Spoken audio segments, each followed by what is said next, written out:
listeners and viewers. Welcome back to another episode of the Power of Nine podcast. I'm your host, Aaron Eggert.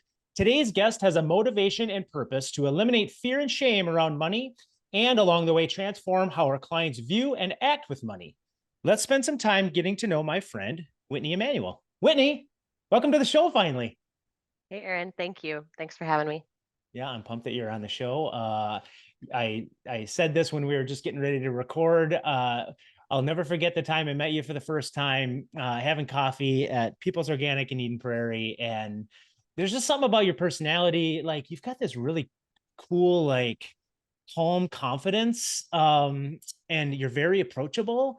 And frankly, you do a really good job of putting stuff on social media, but I think social media is really hard because it doesn't really give people the opportunity to get to know you. It's like these, it's high level stuff. And, I saw the Right. post you did today about, I think it was about how you approach action, right? So if you're Yes. contemplating it, or if you jump all over it and stuff. So I wanted to take this opportunity for people to get to know you a little bit deeper. That's the whole purpose of this podcast. So let's dive in here, right? Let's do it.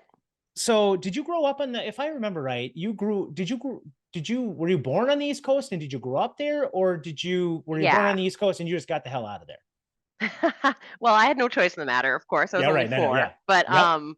yeah, so my parents they met in Massachusetts. My mom was born and raised in Massachusetts, and my dad was a little bit all over, but then his family ended up in Minnesota. And so, but that's why they were started the family there, but then they moved here, like I said, when I was 4 years old, to Minneapolis. What's your family dynamic growing up? Yeah, I have a little sister, Liz. She's one of my closest friends, and then 3 years younger than me. So we were sometimes good friends, and sometimes I would want to hit her. Or one time I knocked the breath out of her, and I was like, "Please don't tell mom and dad. Please don't tell Yeah, mom and right. dad." Yeah. Yeah. But no, she's that was we were really good friends growing up, and then mom and dad. My mom was a bookkeeper slash project manager, so very type A personality. My dad a bit more relaxed, easygoing, did manual labor, things like that. So that was Yeah. my family dynamic. Going back to the sister thing, my brother's 5 years younger than me, and I think we always had an unwritten rule, like we could fight, but there was no punching in the face. And I remember one I think that's time. reasonable. Right. And I remember hitting him in the face one time thinking, ooh, that was not cool. Like I clearly crossed the line. He probably is listening to this. He doesn't even remember it because he was probably young. But like, I do think that it's healthy to get some of that energy out of you a little bit, but I think you got to have Yeah, rules. you have to have rules. One time we were wrestling, and she was on the top bunk, and I pushed her. Like, I don't know what I did, but she had a huge bruise on her lower back, Oops. and I, total Yeah. oops. It was Yeah. totally unintentional, but I was strong. I was 3 years older than her, so Yeah. I was definitely stronger than her. Yeah. Going to your parents then. So you said your Yeah. dad did manual labor. So my dad was a printing press operator, and he did that for 40 some years. Hmm. And I would consider that as definitely like, laborer type work. Yep. My mom worked in finance, so we have a lot of Similar similarities there. dynamic. Right. Yeah. Yeah. And my mom eventually became the leader of a nonprofit. So one of the questions I like to ask is around nature versus nurture. Right. And so Hmm. in some of that, you kind of are who you are. You're born the way that you are, Yeah. and those things. Do you think from a nurture standpoint that having your parents having that, I'm going to call it the work ethic side of things, do you think that Yep. rubbed off on you and you saw that and that helped shape a little bit of who you are now? Yeah. I mean, I'm the older sibling, so I definitely have some older sibling tendencies. However, there's definitely some nurture. I mean, I'm pretty similar to my mom. No, I'm not as type A as her though. So I'm a bit more relaxed. So I probably get a little bit of that from my dad. My humor is definitely from my dad's side, Mm. a little bit more dry. And then I'd say though, as far as work ethic, that's definitely my mom, but I'm the only entrepreneur in my family. So I don't know, where that came from. I was diagnosed with type 1 diabetes when I was 7. And Mm. so that I think I actually attribute that a lot to how I am today because I had to take care of my own health, right? Because if you don't take care of that, I had to give myself shots. Like there weren't no Right. insulin pumps or, glucose monitors like I have today. Like I had to manually figure out how much food I was going to eat, take insulin for Mhm. it in advance. And so I really had to take care of myself at a very young age and mature really quickly as a result of that. How much has the world of diabetes and monitoring and all that stuff changed? It's got to be just with the advent of technology and Huge. smartphones and stuff. Like for being a guy that doesn't really know that much about it, maybe enough to Yeah. be dangerous about whatever I read on whatever news outlet, like how much has that Hmm. drastically changed? Yeah, it's completely transformed. I mean, like I said, there was no insulin pump when I was little, so I had to get the vial of insulin, do an actual syringe, right, and give myself insulin. So that was for, I think when I got into high school, that's when the insulin pump was released, but it was wired. So you had it Mm-hmm. wired to your body with the Yeah, I little remember people with pager that. thing. Yep. So when I waited a while to get my first pump because I thought it would mess up my outfits.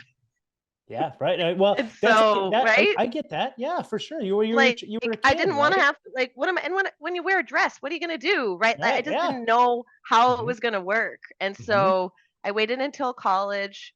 So glad that I did. I was a little late because I was reading a book on diabetic athletes because working out and athleticism is really important to me. And almost everybody in the book wore a pump because of the amount of control that you can get and how you Hmm. can modify your insulin intake.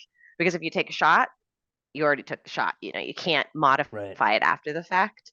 And then also the glucose monitor, prick a finger is what you used to have to do. But now there's a continuous glucose monitor that you can wear that syncs to my phone. So my phone Right. always tells me what my blood sugar is, which is again completely transformative. And then over the last few years now, your pump and the glucose monitor can communicate. So when your blood sugar Sweet. goes high, your pump automatically gives you insulin. So it's like an external pancreas.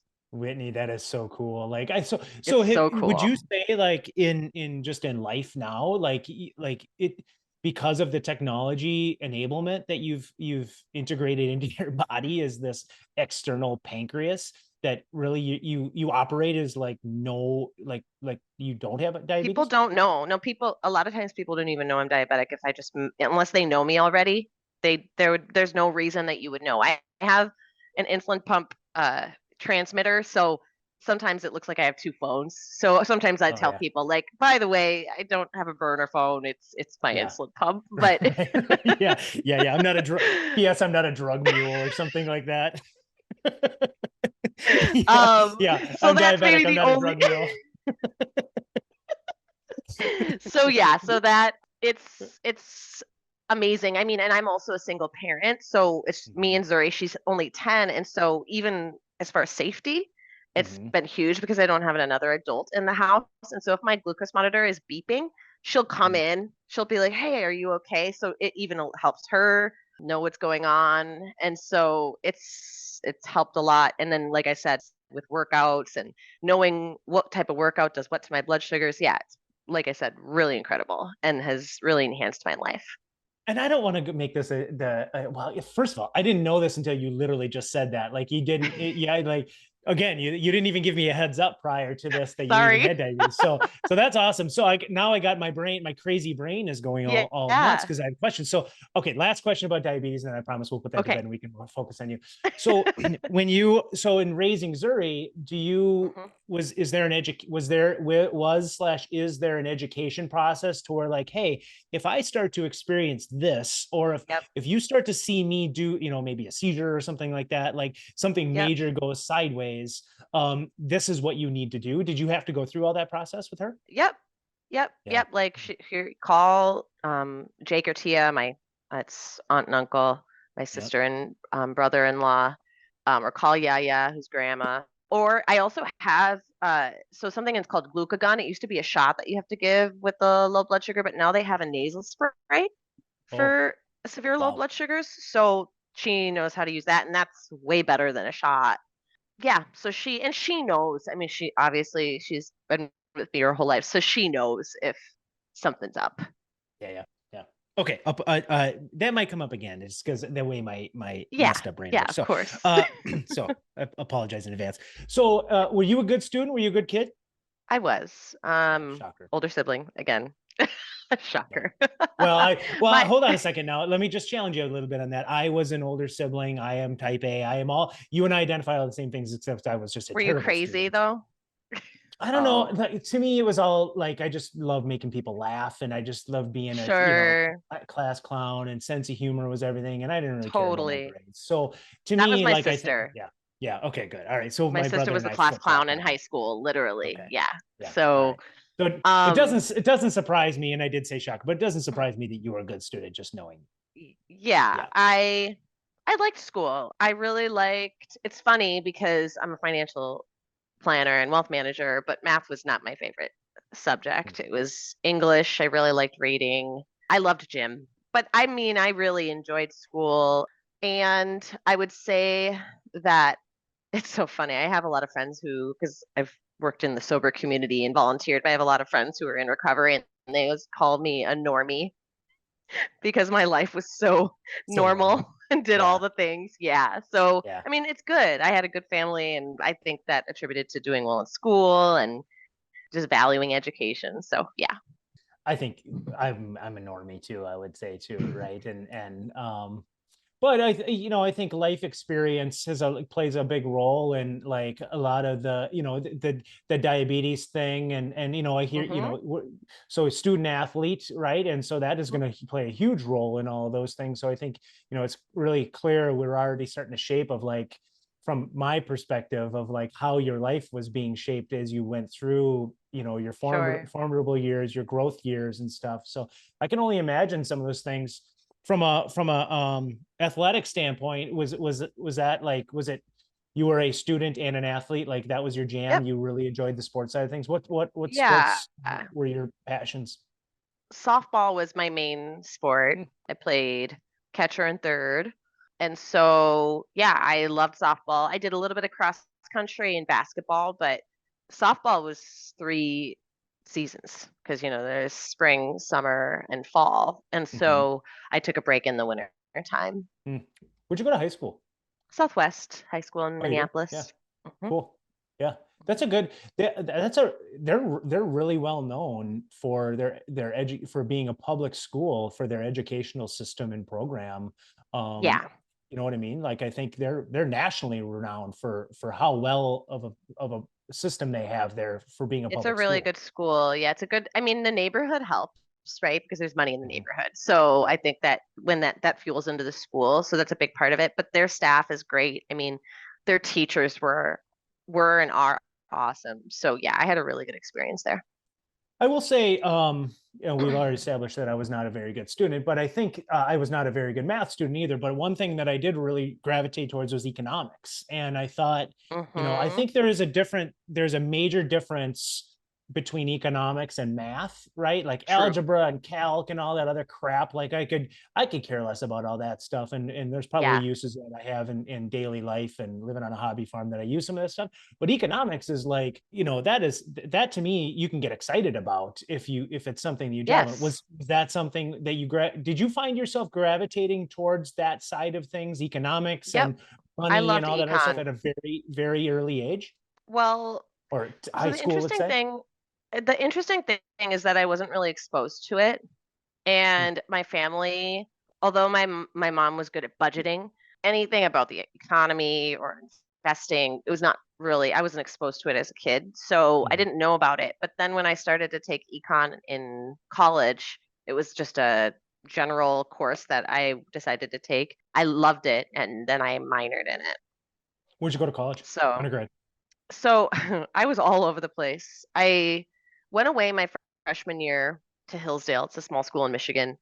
And then my parents' financial situation changed. So then I had to come back and I went to MCTC, which, by the way, is an amazing I've heard. community college. I loved Hmm. it. And then I graduated from the U. And I did MCTC to the U on purpose because it was so much more affordable than Hmm. just doing the U all the way through with generals. So, but graduated from the University of Minnesota.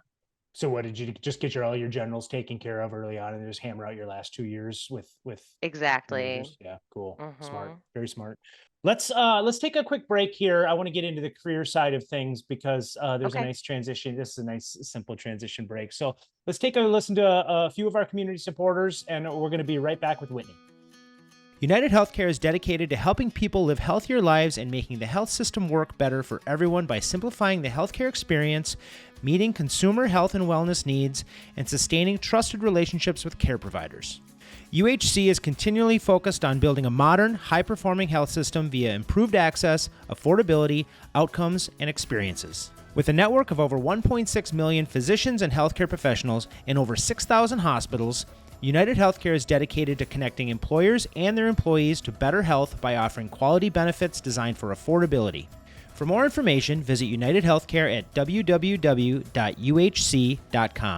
United Healthcare, helping people live healthier lives. Every year brings new challenges for Minnesota business leaders, and USI Insurance is here to take the pressure off of the employee benefits decision. Having a local presence with national resources, USI combines a client-centric culture with leading-edge technical resources so you can make an informed decision on your benefits investment. The USI team has been deeply committed to investing into our local communities and utilizes their expertise to provide solutions you can count on to protect your greatest asset, your employees. USI has been partnering with Twin Cities businesses for decades, and they would welcome the opportunity to do the same for you. Visit USI.com to learn how USI's approach to risk management and employee benefits delivers customized, actionable solutions with bottom-line impact. The topic of talent is hot in organizations of any size, and I would argue none more than small to mid-sized businesses. That's why it's crucial to have a partner to help you navigate all the HR idiosyncrasies so you can focus on working on your business and not in it. Insperity is a full-service HR partner with a high-touch, high-tech platform helping owners work through challenges like employee retention, company culture, and benefits, just to name a few. Do yourself a favor and explore all they have to offer at Insperity.com. Insperity, HR that makes a difference. All right, everybody needs a bank. Not just any bank, a good community bank. From personal needs like checking and savings accounts to business services like financing and M&A support, the team at Flagship Bank is there to provide you with the assistance you need so you can spend less time thinking about your finances and more time enjoying what your money can do for you. To learn more, head over to Flagship Banks, that's flagshipbanks with an S.com. Member FDIC, Equal Housing Lender. Flagship Bank, investing in you. All right, we're back with Whitney, and we've got all the education stuff out of the way. And now, so what was your first, like, I'm not gonna say, like, not a high school job or anything like that. What was your first real job? Like, okay, I'm gonna start my career type of a job. I was recruited into financial advising. And that was, So, so was that the plan? The whole, like, you did you nope, go into, oh, really?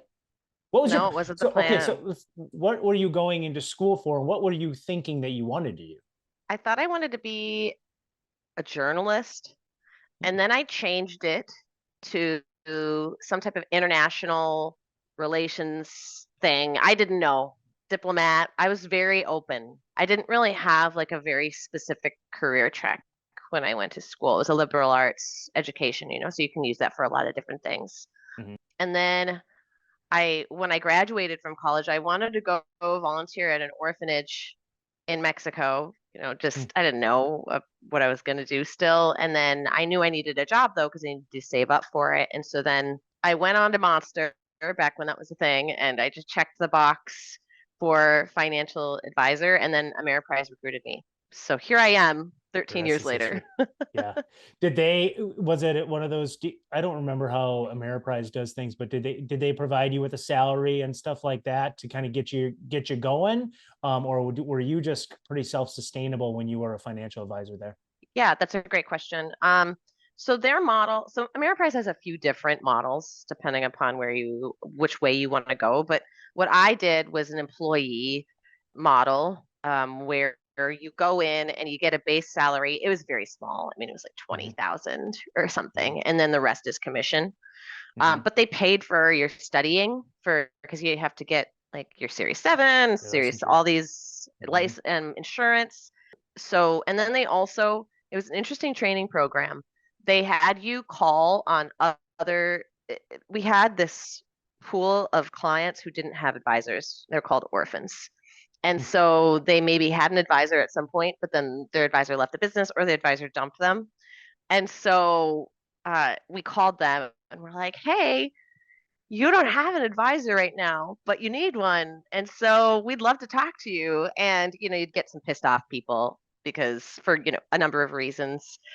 People were just kind of passive. I mean, they were orphan clients for a reason, right? Right. Right. And so, but we would call on these people and actually schedule for other financial advisors before we got our license. So that was like our training on the phone. Mhm. And then we did that while we were studying for our exams. So that was how we got into it. And correct me if I'm wrong. I feel like if so I hear this. I don't know if I know anybody that's worked at Ameriprise for a long time. So if I do and they're listening, I apologize. Maybe I wasn't paying attention. But I feel like it's a little bit of a pressure cooker, right? Like it's a little. So do they like right? Like I feel like is it smile and dial and you're just cold calling and you're just That's, and it is yeah. sales, like it is a complete like pressure cooker boiler room. Yeah. So it's not like stockbrokering, right? Because they have a whole suite of products and they do Mhm. holistic financial planning. But one thing that Ameriprise used to do, and I think they've gotten out of it, but they back like in the 90s and early 2000s when it was American Express, Mhm. they sold these $500 financial plans. So like everybody, you get a financial plan and you get a financial plan, Right, like right. so cheap, boilerplate financial plans. So that was like was their process. And then they had all proprietary products. Mhm. So they really changed since then because now there's like a whole independent channels. That's not where I started, but in where Mhm. I started, it was a call center. Yeah. So I mean, it was definitely exactly as you described. Yeah. Yeah. Did you know that going into did they make it pretty explicitly clear? Like I think, I think you know, they you did. did they? I mean, I'm thinking about it. Okay, so it's so funny because I'm up for a challenge, but when I went in, I didn't really know what a financial advisor did. Like when I went into the interview, I thought maybe they were a money coach and you just help people manage their money, Yeah. budget, things like that. I didn't know anything about the insurance side or the investment side at all. And so when I went in, they were doing this training video on our first day, and it was like a Navy SEALs video. Like they're gonna be like, this is gonna be super hard. And I'm like, shit, what did I get myself into? Like I I had love it. no idea what I Yeah. was doing. Yeah. And so but I mean I went moved forward and did really well at it. I didn't know that I would, but yeah, it was I had no idea what a financial advisor did going into it How long were you there? for 3.5 years. And so has that been your only like like did you do anything else? Did you work for anybody else besides Ameriprise, or did you just split off from there and just start doing your own thing? I went to New York Life after that, which is kind of like in between being an employee and a business owner because they have like their brand, but you don't earn anything, right? Mm. Like that Mhm. it's just commission.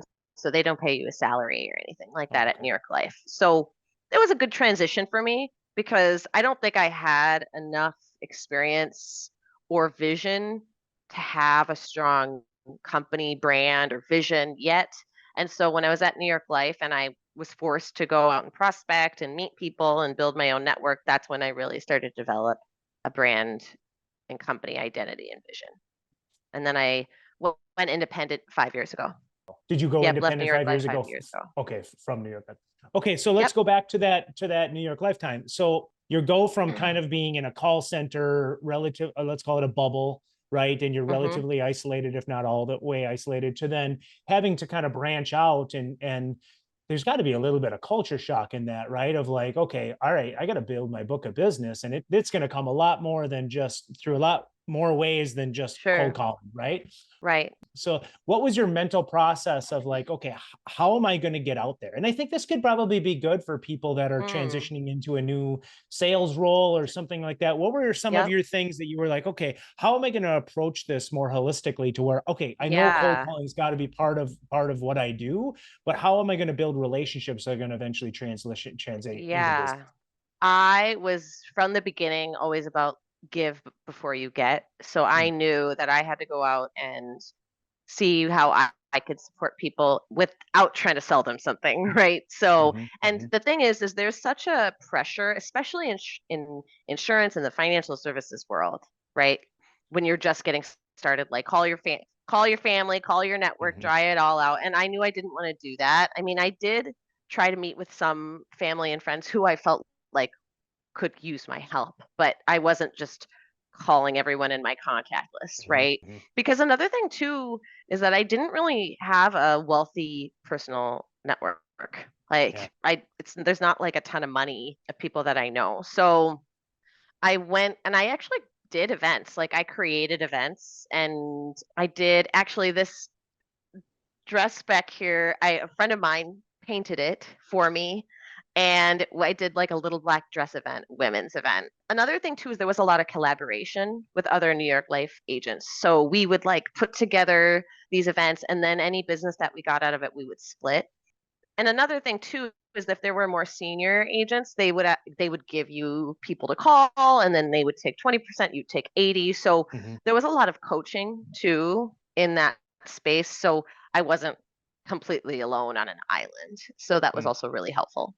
The other thing that I like to dive into, besides we already addressed the kind of the nature versus nurture, but it always seems to me that there's, and I talk about it every single podcast, and whether you know it or not, and I think we've established even in previous conversations, there was a paradigm shifting event, but there's a paradigm shifting event that happens to where it makes people want to dive into the entrepreneurial pool or jump into leadership, right? If they are continue to be an employee. Oh, sure. And I look at that both, they are mutually exclusive, but in a kind of a sense, they're not when it comes to a paradigm shifting event. Something happened to them that made them decide that they wanted to go. So you did your time at Ameriprise.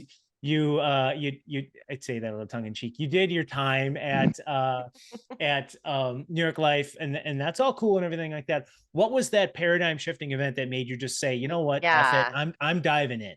Right. I'm going on my own. I'd say it was two, because when I left Ameriprise and went to New York Life, that was one, because I was going to go to something where I had no safety net, right? No benefits or any. So going from there, I was at Ameriprise and they were making changes with my book of business that I had no say. Like I realized I don't own my clients. I really don't own my practice, and they're making changes and I'm not happy. And they were changing titles. I wasn't going to be called a financial advisor anymore. I was going to be called like some client relationship manager or something. And I just was so pissed. And so I just left and I went to the first place that recruited me, which was New York Life. I was only 25 years old too. So, I mean, and back to my post today about taking action quickly, that's what I did there because I was angry. It's interesting too, because I had a newborn. I was pregnant. I was married at the time, pregnant. I had Zuri. Then I waited 3 months after, because otherwise they try to claw back your maternity leave. And so I waited 3 months and then I left. So new baby, primary breadwinner, and I'm just going to go out there. just left before I thought. So, but I'm glad I did it. And then when I was at New York Life, actually a lot of things in my life happened personally when I was there. I think I was only about 1 year in and I went through a divorce. And that was really crappy.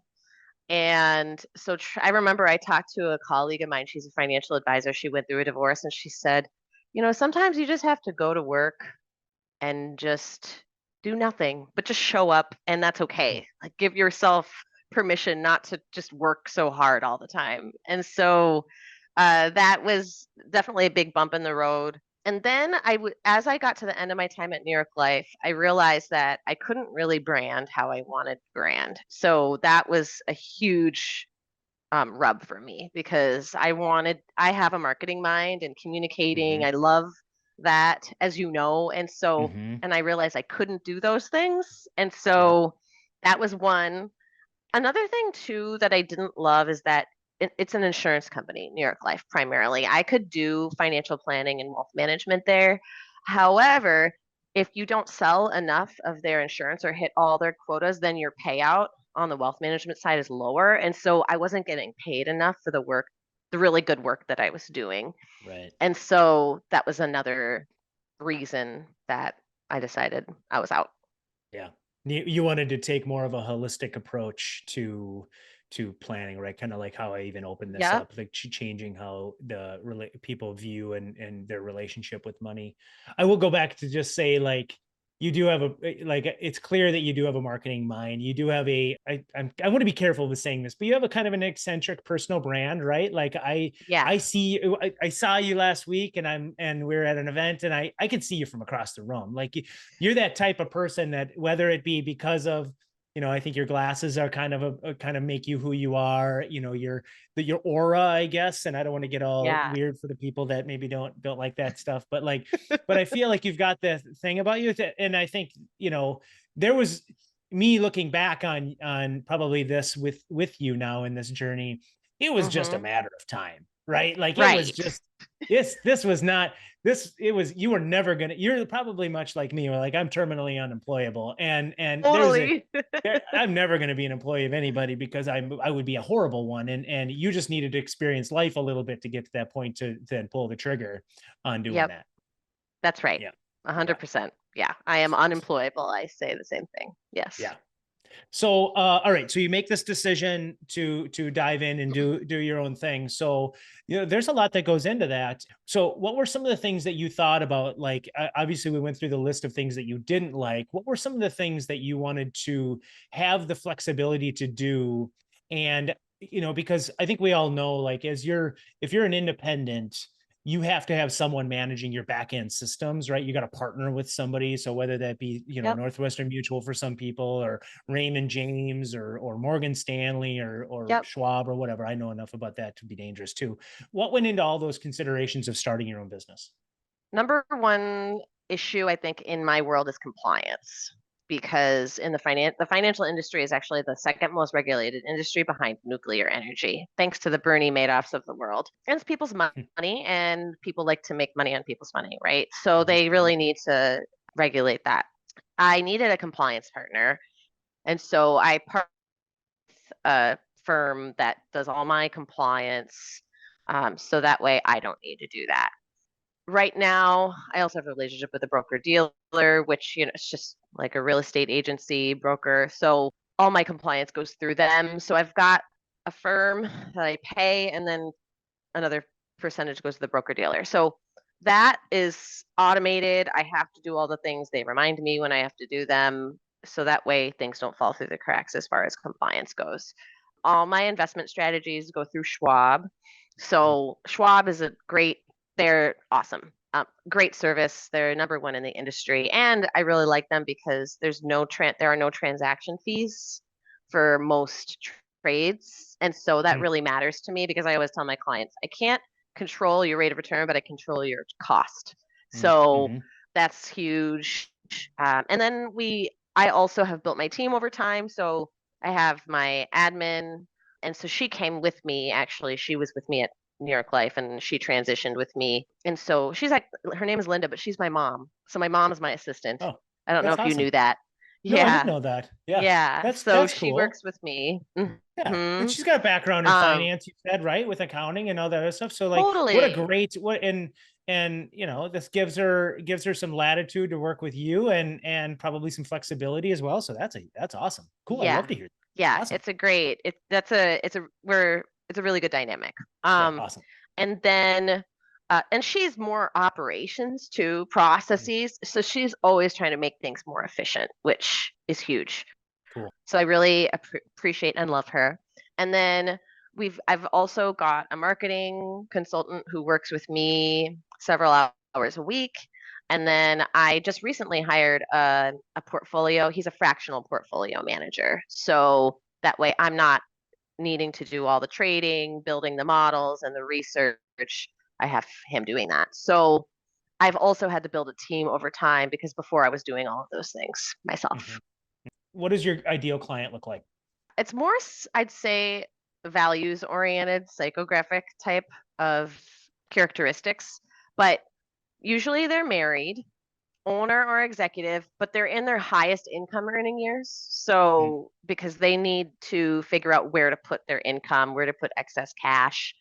They usually have children, and they are values oriented, purpose oriented people. Money is not a big motivator for them, and they really value education. So Hmm. we do a lot of education for our clients throughout the planning process. And so tax management is a big focus of us for us as well. A couple questions related to your business, and Okay, probably your client profile too, and just not necessarily the clients, but also the people that you talk to that are maybe potential clients sure. or whatever. Do you find that people let's look at the last couple of years post COVID, right? Has the perspective on money changed by owners and entrepreneurs and your clients?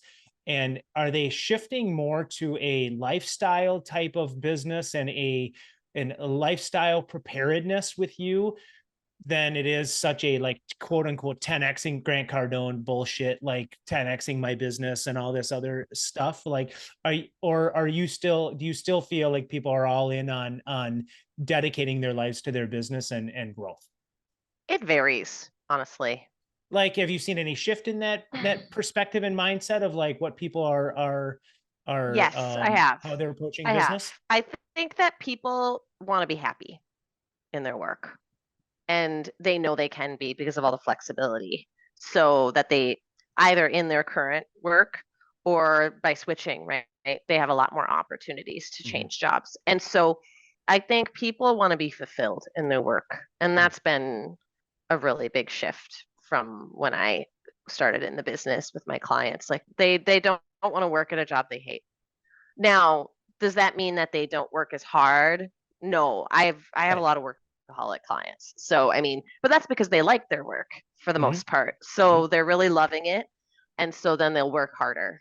Another thing that I talk to clients about, and I actually have a course separate from financial management, is about managing your time in alignment with your values. And I think that's what you're talking about is should I be putting all my time into my business or but what about the fact that I want to go on a walk for an hour at noon, right? Right. Or Right. go to my kids every game that they have or work out and stretch in the morning instead of diving into work at 5 a.m. So those are the types of things that I think I'm even just trying to bring awareness to people because so often people just punch in and punch out and they don't take breaks and we need to prioritize other things outside of work. Yeah. What do you want to do with this firm? What's the future hold for you? What's part of your like your personal plans? I'm not driven by money either. So I don't get super excited when I say I want $1 million business, even though that's probably what will happen. I really just want to have a greater impact. So I want to have one or two junior advisors. I think if I were to do that and have a small team like what I have now, and I don't want to have a huge expansion, it's about quality and not quantity. And so two or three junior advisors. And the reason I want to do junior advisors is because this industry has a lot of old crotchety men that Yep. just want to keep doing it the way that they're doing it. And I, as you know, am dedicated to doing it differently. And so I'd really love to have women of color on my team. That would make me super happy. And then they can have impact on like Mhm. their community. And then it's just a ripple effect. And so that's something that's really important. I also I want to do some more workshops, employer provided workshops, and be known for this to talk about the emotional side of money, Mm. overcoming fear and shame around money. So it's not necessarily, hey, I'm coming in as a financial advisor. I'm coming in as a coach and a guide. So you can have this emotional conversation that no one ever talks about. We don't even talk about it in therapy. I don't know why, because there's so much shame with It's money, ingrained. but Yeah. it's Yeah. yeah, it just is completely neglected. So that's another thing that I want to really focus on moving Yeah. forward. Yeah. Mhm. Okay. Before we get into 9 questions, I want to talk about your family. You've alluded to Zuri. What's Zuri's full name? Zurisadai. And is there a meaning behind that? Yeah, it's in the Bible. It's Zuri Shaddai in the Bible, but Zuri Shaddai is a bit more feminine. So it's God, my rock and Mm. salvation. Zuri is rock in Hebrew. So yeah. Sweet, sweet. I've met your daughter multiple times, and I think she's awesome. Like she's got a great personality, and she's lucky to have you as a mom guiding her. Yeah, I'm lucky to have her. She's great. Yeah, yeah. It's a win-win there, right? Mm-hmm. All right, let's take another quick break here. I could talk to you for a lot. I have so many other financial related questions, but I'm going to let that maybe lie for another time. And we're gonna listen to a few of our community supporters, and then we're gonna come back with 9 questions with Whitney.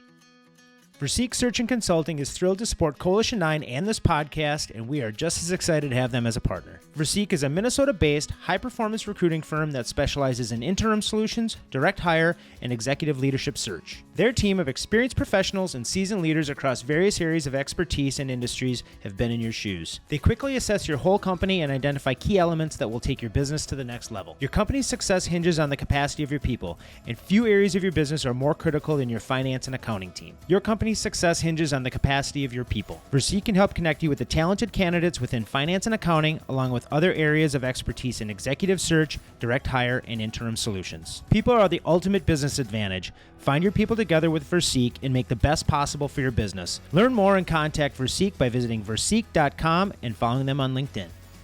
Regardless if you're a startup just figuring things out or a medium-sized organization with a full team, having a legal partner by your side is crucial. Seiler Law is fiercely loyal to their clients and are passionate about removing headaches and roadblocks that can pop up during the growth of your business. Whether you need general outside counsel, are planning a business transaction, or even need someone to guide you through the estate planning process, the team at Seiler Law are the advocates for you. Visit seilerlaw.com to learn more. Seiler Law, where experience meets pragmatism.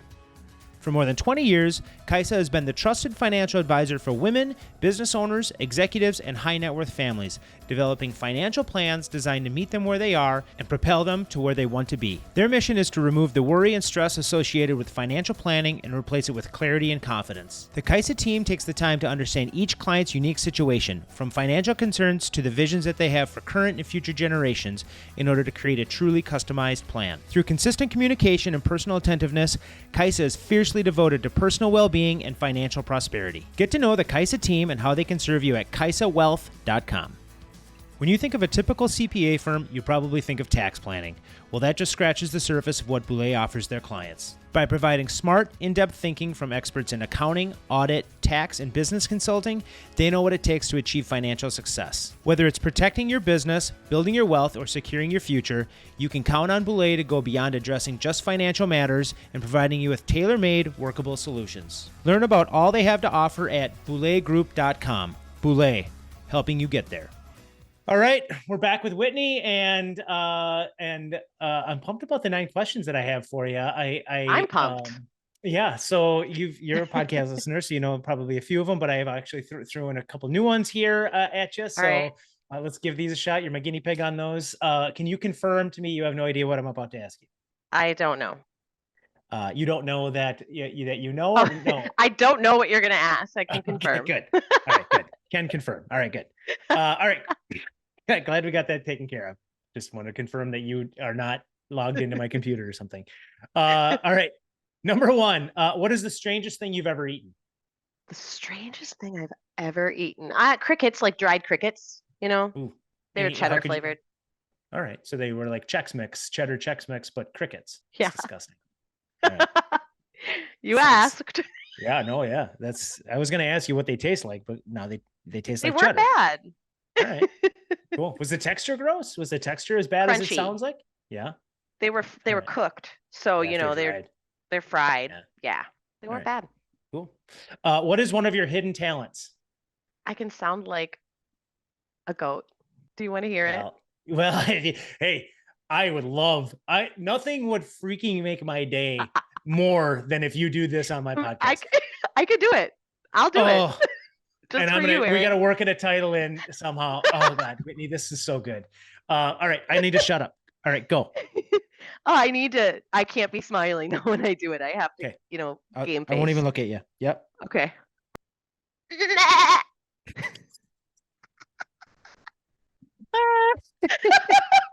Oh, Whitney, that was better than I expected. That is awesome. I'm telling you, it's my secret talent for a reason. That is 100% a great. Oh, that is so good. I got to work that into the title of this somehow so people stay. Yeah, that's so good. All right. Describe to me the perfect breakfast. I really like steak and eggs. Do you? But it has to be good steak. Yeah, right. With a corn tortilla on the side. and hot sauce, and the eggs are over medium, and donuts. And donuts. Yes. Any specific kind of donut? Baker's Wife, best donuts in Minneapolis. Good. Are they locally Mm-hmm. owned? Mm-hmm. Do they cater? South Minneapolis, 42nd and 23rd Avenue. It's like right near Roosevelt High School. It's Cool. been there for decades. Highly recommend. Okay, good. Mm-hmm. I wonder if they cater. We have an event coming up in June where we need a breakfast caterer. So, all right. I'm gonna look into that. You should Love that. ask. All right, just wrote that down. Cool. All right. First of a couple would you rather questions. Would you rather? So listen carefully. It's a weird one. Would you rather have 100 duck-sized elephants or one elephant-sized duck? The duck-sized elephants. Yeah. I mean, imagine. That'd be so cute. Yeah. Just Have adorable. you ever seen videos on like TikTok or Instagram or anything and whatever social media platform with baby elephants? Are you kidding me? I wouldn't get anything done. Yeah, you might as well just quit your job. You just sell your business and just look at duck-sized elephants all day. Where is your happy place? I go there every place in the morning. I pray, I listen to music, and I just I do nothing. So it's a happy place in my mind, if that makes sense. And I make sure to do it on a day. Yep, I do it on a daily basis. I have my cup of coffee and I rest. Yeah, I rest. I journal. I sing. I pray. Talk to Jesus. So it's just that's my happy place for sure. Sweet. That's why I never, doesn't need to be a physical space. And I love that you've created that for yourselves. Good. Love that. Oh, I love asking this question of financial advisors.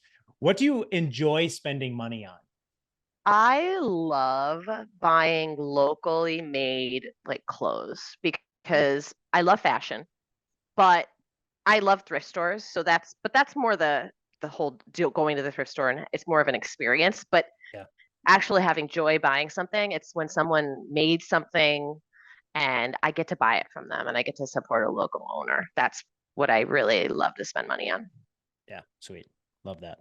What was the first album, CD, tape, whatever you want to call it, that you ever purchased? Oh my gosh, I don't know if I remember. There was this band, Plus One. It was like a Christian boy band. Yeah. And then I went to their concert, I think. So I'm pretty sure that was my first CD purchase. Yeah. All right. Sweet. Never heard of them. But I mean, I wouldn't expect you to. Right. All right. Second, would you rather make your own clothes or grow your own food? Oh, wow. That's hard. I want to grow my own food. So I think from a practical standpoint, growing my own food is more valuable than making my own clothes. I personally agree on that as well. I could care less what I put on my body as much as I put in my body. Right. Yeah. Oh, geez, we're at number 9 already. Okay. If you could go on a weekend vacation with any 3 people on Earth, who would they be?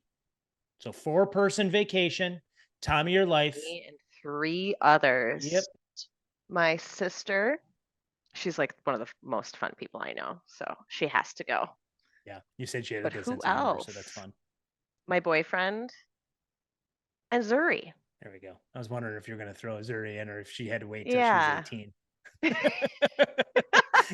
No, but she gets to go. All right. Good. We're wholesome over here. Yeah, it sounds like it. That's good. All right. Good. All right. Just want to make sure. I'm not here to judge. You do you. Whitney, you're great. Great vacation, buddy. So good. It sounds like your sister's a blast too, and it doesn't surprise me that you have a boyfriend. All right, so I'm pumped that you were on this show. One of the things that I love to do is amplify you, right? And that's why you're on here. So hopefully, so many people got to get a little bit of a glimpse inside. I think we got a couple avenues where people could learn more about you. Obviously, on the financial side, your passion for fashion. I think your faith is a big part of who you are and in your DNA. So, if anybody wants to get to know you on any one of these things that you talked about today, I want them to reach out to you. How can they find you? They can find me on LinkedIn, Whitney Emanuel. They can find me on my website, whitneywg.com. They can call me, 612-296-6939. You're the second person out of 60 some episodes we've done to drop their phone number on the podcast. That's awesome. We will not put it on the show notes because then it gets all, all bots and all that other crap, but we will just leave it right in there. So I'm down if you're down. So I love it that you did that. So in your business, I think that's probably smart too anyway. So I got to tell you, like, it's been such a treat getting to know you over the last couple of years. And, I know your C9 group raves about you. You're a huge part of not only our community and C9 that we're building, but also just kind of aligning with our key beliefs and our vision of the type of people that we want to make sure that are a part of this. So I'm just thrilled that you're a part of this and that we're going on this journey together. So thank you very much for that. Thank you, Aaron. I'm honored just by all your words. Appreciate it. Thank you. Awesome. Thank you so much. Well, on behalf of Whitney, this has been the Power of 9 podcast. I'm your host, Aaron Eggert, and I want to thank you for the privilege of your time.